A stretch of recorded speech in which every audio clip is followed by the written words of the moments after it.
আনন্দের কারণটা কি সেটাই তো আমি বুঝতে পারছি না। আরে বাবা, সেই আনন্দের কারণটা হচ্ছে আমাদের সিধু, আমাদের খোকা শহরের মঞ্চে গান গেয়েছে গো। সিধু? হ্যাঁ। আরে আমাদের সিধু? হ্যাঁ। মঞ্চে উঠে গান গেয়েছে? হ্যাঁ গো। এ তো আমি কল্পনাও করতে পারছি না। আমি চোখ বুঝলেই দেখতে পাচ্ছি হাজার হাজার দর্শক, আর মঞ্চের মধ্যে আলো, আর সেই রঙিন আলোয় দাঁড়িয়ে আছে আমাদের সিদ্ধার্থ। দর্শক করতালি দিচ্ছে আর আমাদের সিদ্ধার্থ গাইছে। ছোট হতে হতে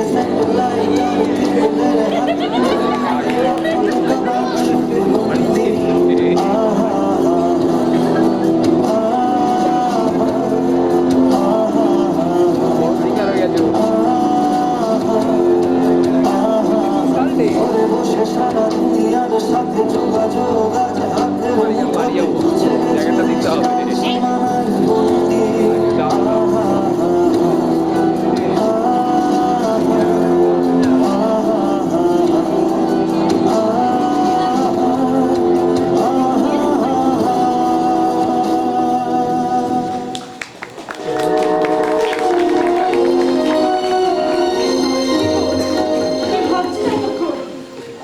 ভাবছিলাম আমি জেগে জেগে স্বপ্ন দেখছি, আর স্বপ্ন দেখতে দেখতে একেবারে বিভোর হয়ে পড়েছি।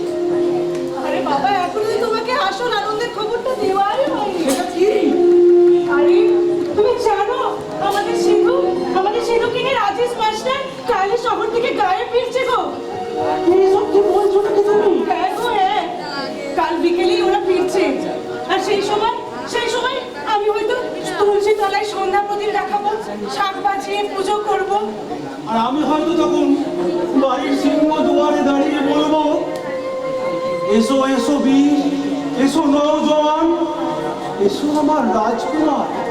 রাজা আজ বড় ক্লান্ত, মুক্তি দাও মোরে, সামলাও তোমার রাজত্ব। অবাধ্যদের বাধ্য করে নাও এক বুক নিঃশ্বাস ভরে, তুলে নাও হাতে কর্মবিমা, মুক্ত করো দাসত্ব। তুমি তো মানুষ নও, তুমি দেবতা নও, তুমি এলোপাতারি ঝড়ের পূর্বাভাস, তুমি রাজদ্রোহীদের সর্বনাশ। যশোদা দেবকীর সন্তান তুমি, কংস হত্যার হাত দানি তুমি। তুমি তুফান, তুমি প্লাবন, তুমি বৈশাখ, তুমি শ্রাবণ, তুমি মহাবীর, তুমি প্রকৃতি।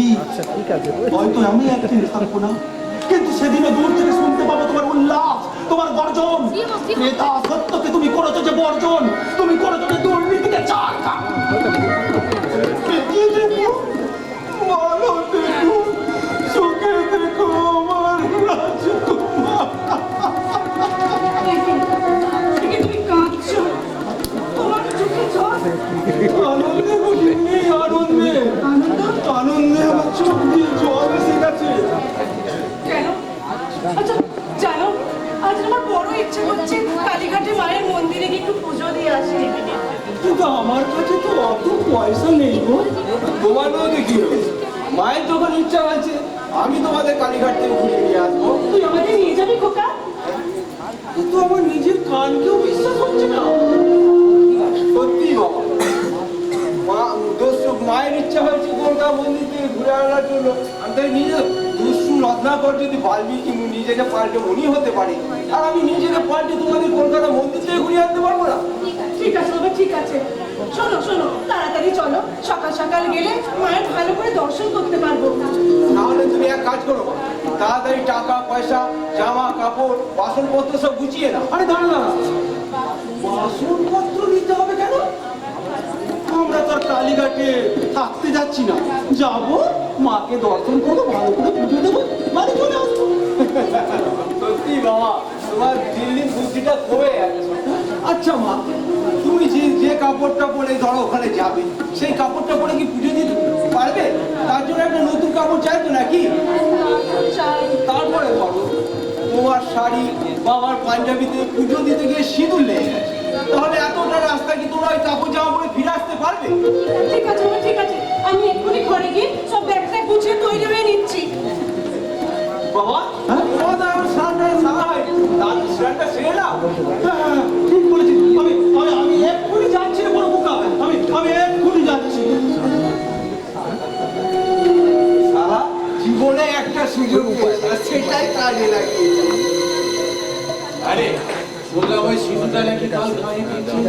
একদম ঠিক শুনেছি। হ্যাঁ, তাহলে যা করতে হবে না আজকেই করে ফেলতে হবে। দূর, আমি আগে কি এসব কাজ করেছি নাকি? কি করতে হবে আমাকে ভালো করে বুঝিয়ে বলো দেখি। কিচ্ছু করতে হবে না, কিচ্ছু করতে হবে না। শোন, প্রথমে না মনটাকে একটু শক্ত করবি, মনটাকে শক্ত করবি। তারপর যখন ওই শ্রীরামপুর স্টেশনে ট্রেনটা এসে দাঁড়াবে, তুই বাবা মাকে নিয়ে কালীঘাট এসে গেছি বলে নেমে পড়বি। দিয়ে ওই স্টেশনের বাইরে গিয়ে চায়ের দোকানের বেঞ্চে তোর বাবা মাকে বসিয়ে রেখে বাবা মাকে বলবি যে আমি তোমার এখানে বসো, আমি তোমাদের জন্য একটু ফুল কিনে নিয়ে আসছি। আর তোর বাবা তোকে বিশ্বাস করবে, আর তুই তখন ওই টাউন ট্রেনটা ধরে না বাড়ি পালিয়ে আসবি। তোর বাবা মায়ের কাছে তো পয়সা নেই, বাড়ি আসতে পারবে না।